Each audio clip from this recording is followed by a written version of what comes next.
ક્યાંય ખોટ હોય ને ક્યાંય ભૂલ થાય તો હું નાનો છું, મને માફ કરજો. જે હું ઇતિહાસ જાણું છું.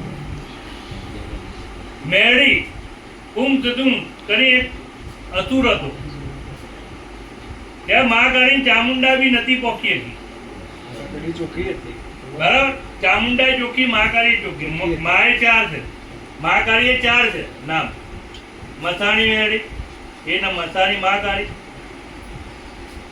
બરાબર, એ શિવ શક્તિ માં જોડ્યાથી કરે. બરાબર, હવે આ બંને ચોખ્ખી છે. હવે દેવો એવું કીધું કે હવે આમના વગર છૂટકો નહીં.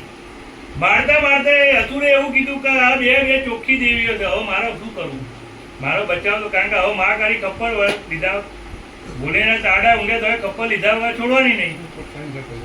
હવે એ અસુરને એવું કીધું કે ગૌમુખમાં ઘૂસી ગયા, સંતાઈ ગયા અસુર.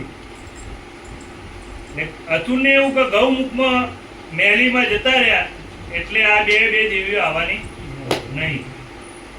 ચંડ મુંડ કેમ પાડ્યું નામ? 2 મુખવાળી, પછી ચામુંડી, પહેલા 1 મુખવાળી. હવે હવે બંનેને નક્કી કર્યું કે હવે શું કરવું. એટલે એમાંથી મેર ઉતરાયો.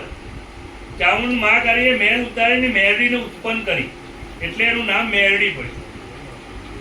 અને એ ઉત્પન્ન કરીને એને આદેશ આપ્યો કે આ કાર્ય કરવાનું છે. એટલે મેરડીમાં જઈને અંદર ગૌમુખમાં જઈને સંહાર કરીને આવીને બહાર આવી પતી ગયું.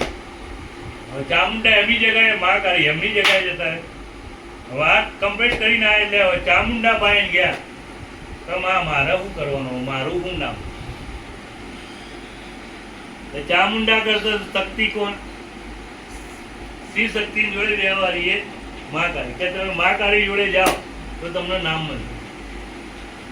મહાકાળી જોડે ગયા કે માં તે મને ઉત્પન્ન તો કરી, મેં સહારે કર્યો. ચામુંડા જોડે ગયા તો ચામુંડા શિવ શક્તિ એવું કહે છે કે તમે બે શક્તિ એક છે.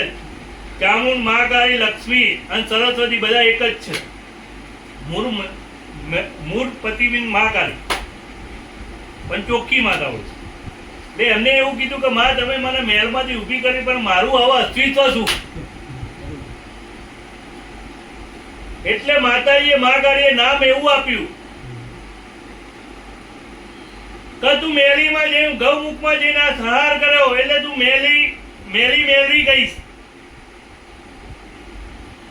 અને દેવી પૂજા ઘેલે જે જારું વારું વાળે ને એમાં મેલી પૂજા છે. બરાબર, અને પરોડિયે તું બહાર સંહાર કરીને આવી, પરોડિયે ઉગતાના સૂર્ય, એટલે તું ઉગતાની મેલી, એના 2 મેલીના નામથી તું પૂજે અને તું મેલી એક જ આવીશ. આવી રીતના નામ આપે. એટલે ચોખ્ખી એટલે ઉગતાની મેલી, એટલે સમસાની મેલી, મસાણી એટલે મસાણી મેલી, તમારું નામ પડ્યું. આ ઇતિહાસ છે. બહુ